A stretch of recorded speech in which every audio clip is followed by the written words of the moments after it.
And joining us now for further analysis on this year's G7 summit is Daniel Lacalle, chief economist, Tresses, and as well author for the book Freedom or Equality. So Daniel, first of all, good afternoon to you. To start off, can we talk about, from your perspective, what would you say is President Trump's role right now at the G7?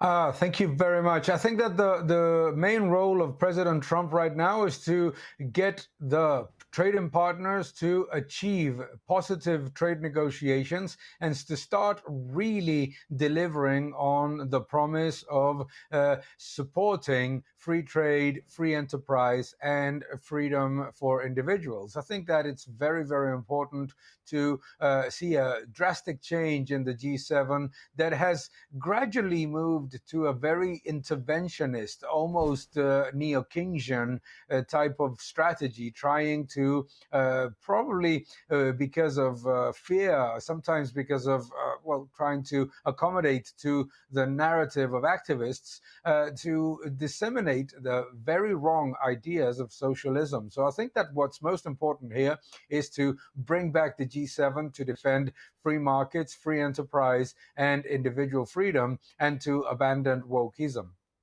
Okay, let me ask you one thing specifically. So Trump said at the summit that trade with Canada will be among the key topics discussed and added that a potential deal is achievable. You have any thoughts on that, where things are going, Daniel? Yeah, I think that we have two very important deals that could be announced or closed during or very close to the end of the G7 summit. Number one is the Japan deal. I think that that is what probably the one that is the most advanced and simplest of them all, because I think that the Japanese prime minister is very, very focused on getting a trade deal that is going to be positive for both nations, for the United States and Japan as well. I think that the trade deal with Canada, it could be one of the easiest ones to finish and to complete, but it seems that the new Canadian government is not so keen on lifting its non-tariff barriers, and it continues to be very much about maintaining that enormous level of regulatory and legislative burdens that have crippled the trade between the United States and Canada.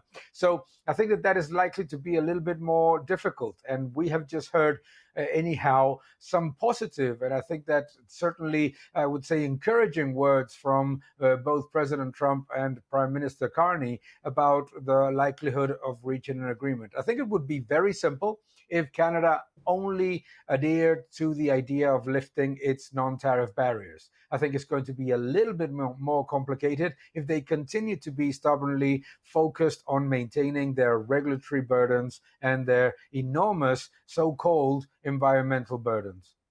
Okay, Daniel, of course, we cannot ignore the fact that this is happening amid the backdrop of Middle East conflict, right? Do you see the G7 playing a role as a mediator in the Israel-Iran conflict, or not so much? I think the G7 role is very important. I think that we cannot underestimate the importance of what the United States and the main economies in the world can do in order to mitigate the risk of this conflict spreading out.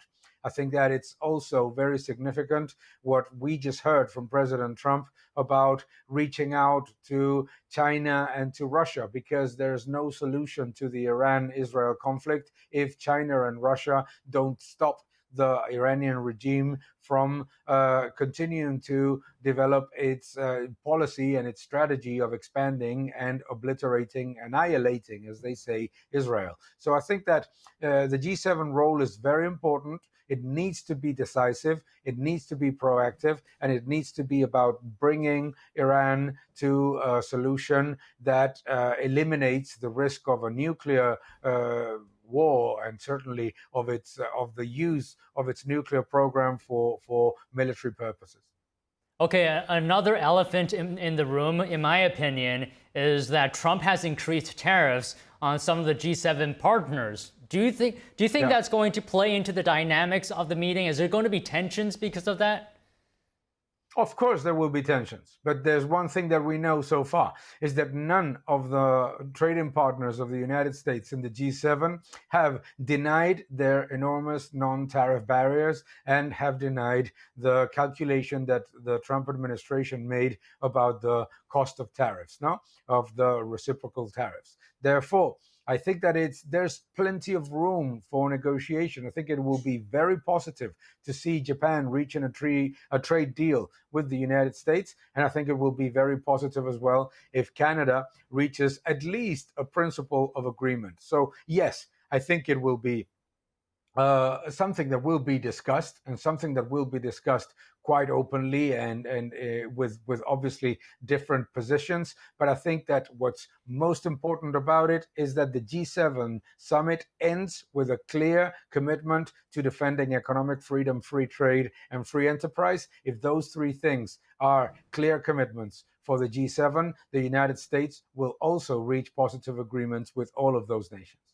Okay, with that being said, can you just reiterate or elaborate on the level of unity within the group as of right now? Do trade talks within the G7 affect its ability to focus on different challenges like China and other issues?